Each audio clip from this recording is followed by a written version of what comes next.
Now Bethlehem is a city of around 100,000 people, 33% of whom are Christians of different denominations.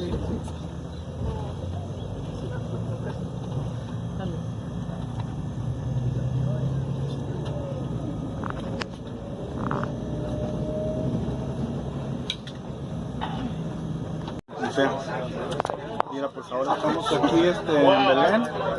Vamos a ir en camino a Betania y luego a Jericó, pero primero vamos a empezar con la Santa Misa a las 9 de la mañana. No, después, pero vamos a empezar con la Santa Misa y después vamos a ir al Mar Muerto, pero primero la misa, visitar Betania, luego Jericó y ya después iremos a las aguas del Mar Muerto, que dicen que se nos van a quitar las arrugas, a ver si es cierto. Desearme suerte, que se me quiten. Cuídense mucho, que Dios los bendiga, los queremos mucho y aquí estamos pidiendo por todos. Una emoción estar aquí en la tierra de nuestro Señor Jesucristo, donde Él nació. Me parece que la iglesia de la Natividad la visitaremos mañana, pero ahí les mantendremos al tanto. Que Dios los bendiga. Bye. No, Bethlehem. We read about when Prophet Samuel came to Bethlehem to anoint King David. And when he came to the house of Jesse, David was not there. And Samuel refused to anoint any of the brothers of David. So they sent after him. He was with the sheep, with the goats in the wilderness, and he anointed him. And then we read also when King David sent 3 of his men to fetch him water from the water cistern on the gates of Bethlehem. And when the Israelites returned back from exile from Babylonia, some people came and resettled in Bethlehem. But after the birth of the Lord, the city became very famous, and the city became one of the super attractions, if you would like, of pilgrimages as well as of tourism.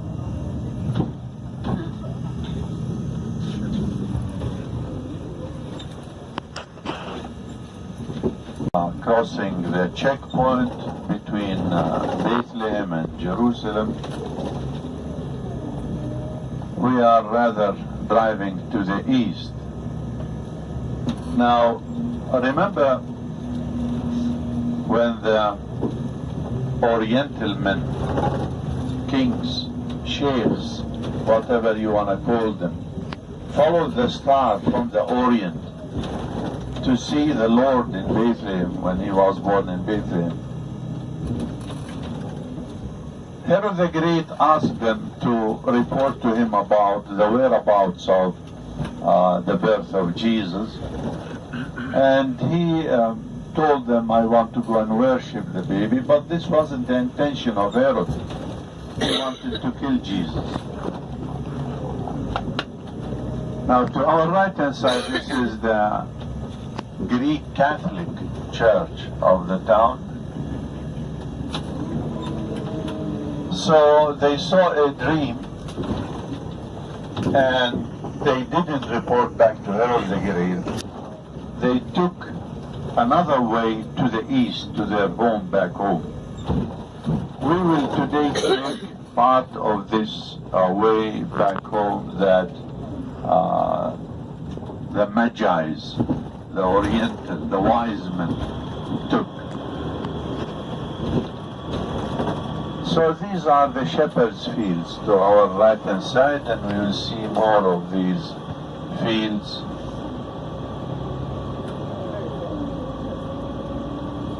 Where the angels of the Lord appeared 2,000 years ago, conveyed the happy tidings of the birth of Jesus in Bethlehem, cuando se desaparecieron los pastores, a los pastores. As a boy, I used to come and play in these fields, and there were no buildings.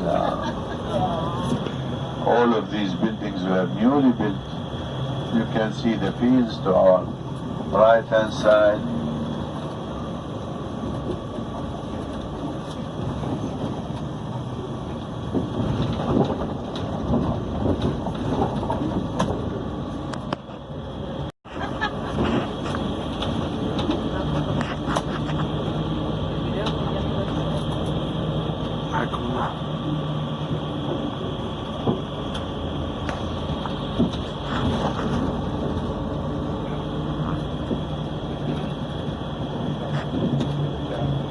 YMCA, YMCA built Sahur, the Shepherd's Fields. They have very good programs. The temperatures are rising today, so you will have a lovely, or I would say, kind of hot weather in Jericho and the Jordan Valley.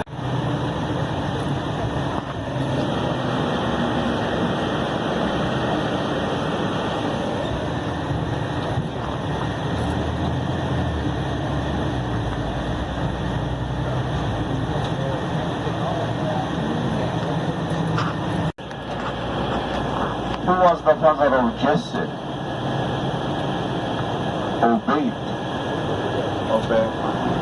Ubayd in Arabic. And we believe that he used to be a shepherd to come here as well. So the village is named after him. And the other interpretation, Ubayd, Abediyya, comes from Abid. Abid means the slave. And in the Judean wilderness, there used to be 72 monasteries, active, lively monasteries in the Byzantine time.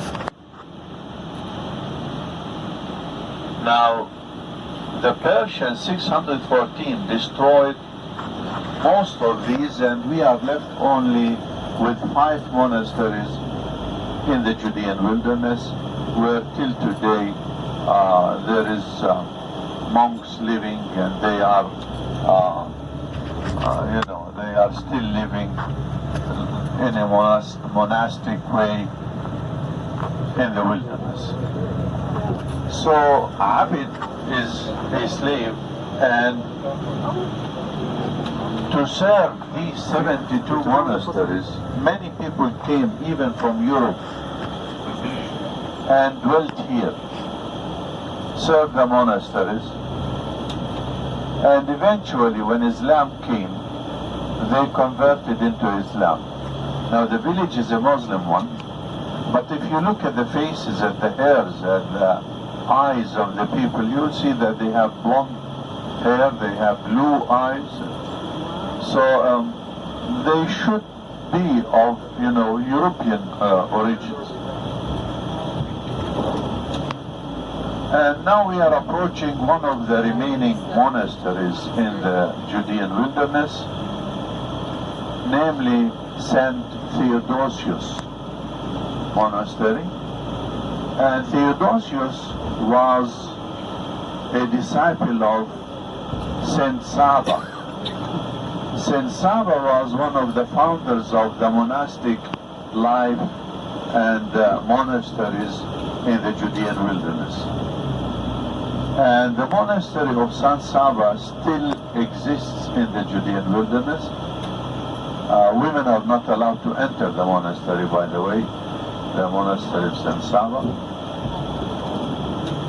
And St. Theodosius, the monastery that we are approaching, used to be also, besides that it was a monastery for monks, it used to be a theological school, one of the renowned, known theological schools in the Holy Land.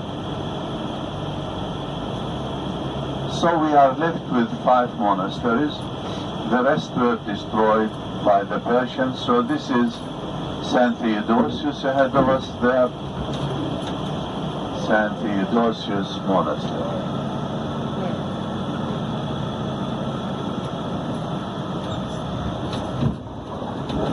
Yeah, we will see it now. We will come towards it.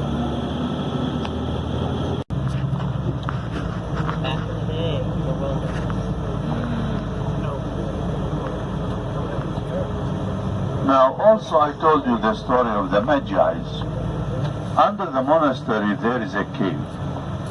Tradition puts it that they returned back home, taken this way, and they overnighted in the cave under the monastery. So this is St. Theodosius Monastery. We have passed it to our left-hand side.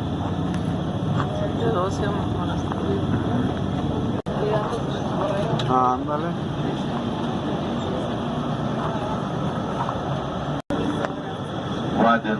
Look at these beautiful sceneries around. Now, this is the Kidron Valley. Remember I told you it begins near Jerusalem, and El valle este. no, oh,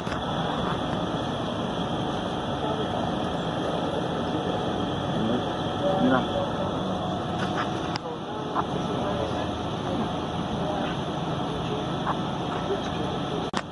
Que en el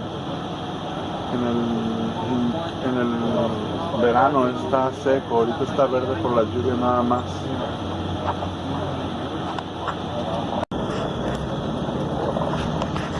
Kidron Valley, el valle de Kidron, pero no dijo de qué, nada más dijo que eso es West Bank in the Palestinian territories.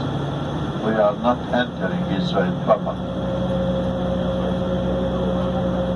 But in spite of that, there are checkpoints installed in Palestinian areas.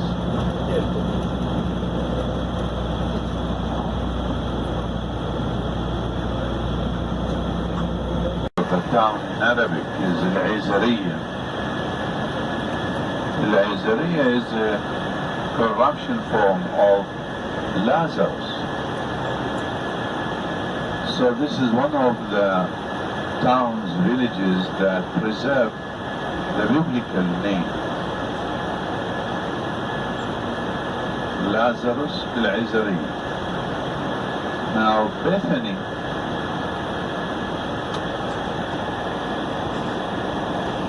is Betania in Aramaic.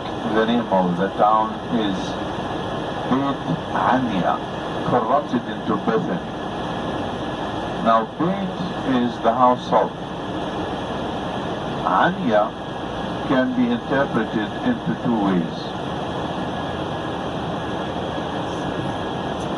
So it is the house of rest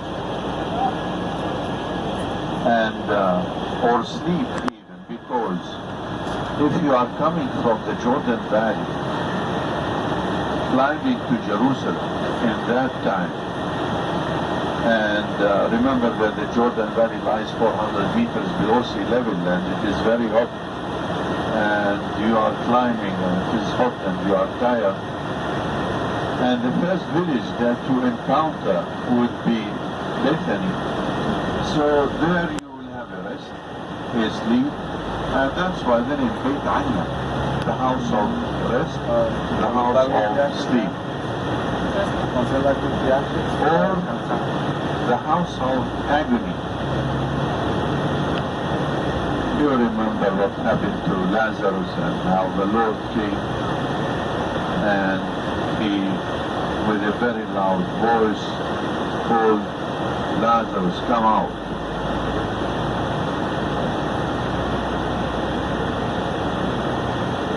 Now, well, the other thing when we come to Bethany, if you remember the story, Mary told the Lord, you are too late, too late. He's been in the tomb for 4 days. 4 days. Why 4 days, ladies and gentlemen? Now, 4 days because according to Judaism, the soul, the spirit, remains with the body for 3 days. Then it leaves. And when it leaves, then the body is dead. So he's been in the tomb for 4 days, Lord, meaning that you are too late. But the Lord said, no, he is asleep. And remember also the story of the very, very expensive kind of perfume that they washed the feet of the Lord with. Oh, mira, no. ¿Qué será esto? And who complained about that, remember? Qué bonito, ¿no? Judas. Es una mosca, es una Judas mosquita. Iscariot, and said we could have sold this expensive perfume for money, and we could have given the poor. Now we are in Bethany and we are driving to the church of Lazarus. We are having Mass there at 9 o'clock.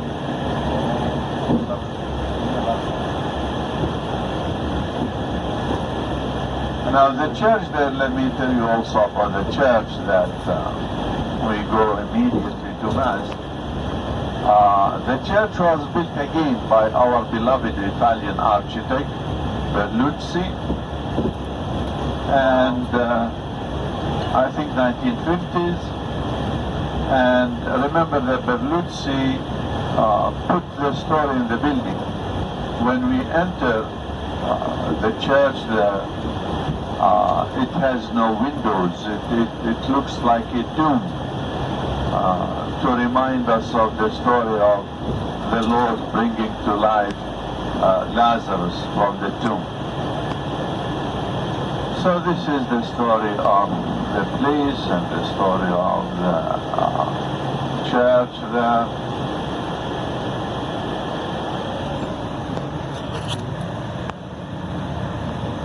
Ah, mira ese. Ajá, ya la tomé.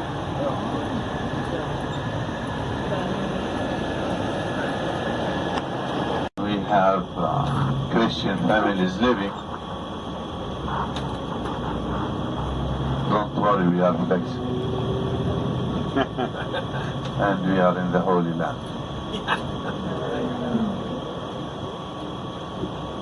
What did you say? We're what? And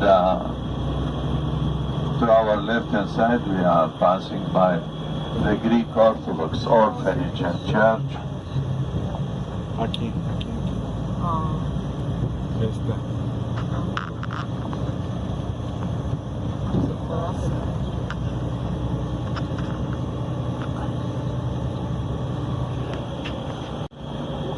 The 5 buses ahead of us.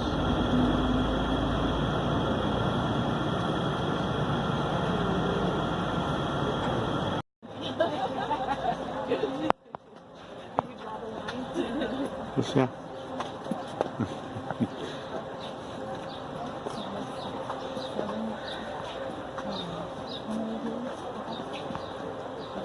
Aquí donde resucitó nuestro Señor a Lázaro.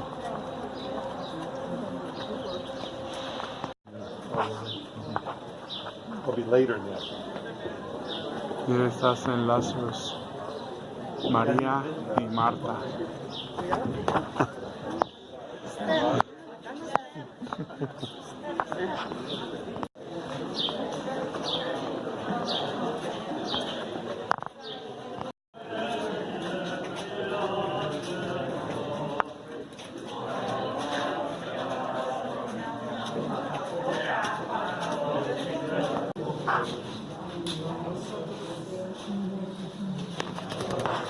Is that extra burden or what?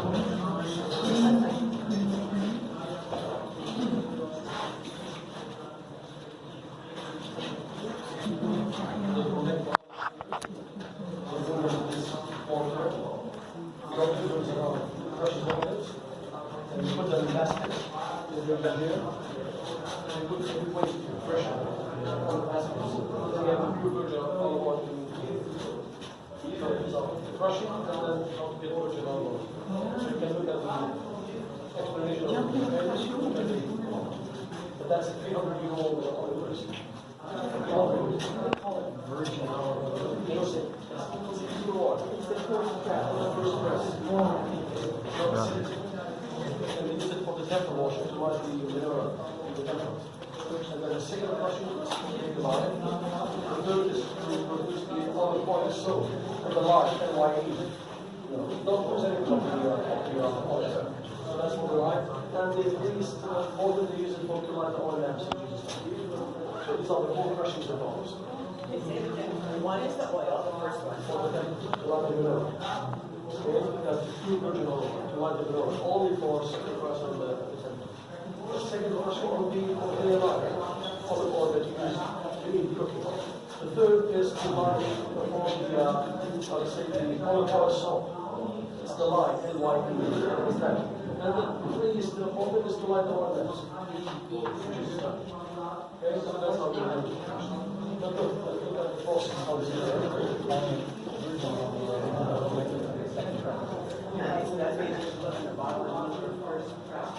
You really says that?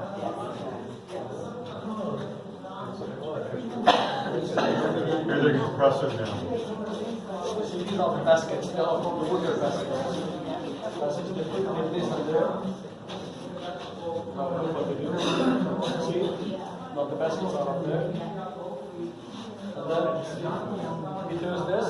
And we put pressure on the baskets. See what the result is. We squeeze it. And then all that will come out from the side. Right? There's what we do.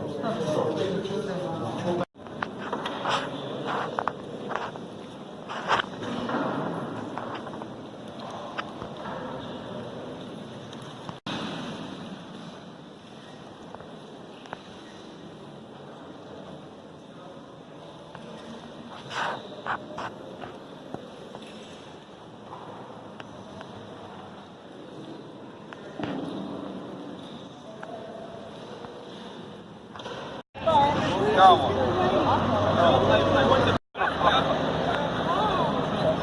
I don't want it. I just want it.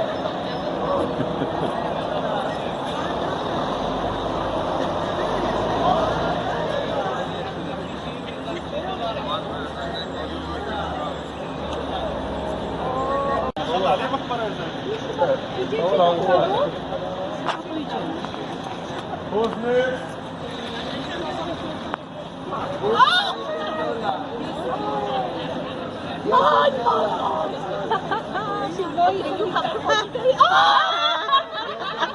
Oh wow, that's What's up, good you have?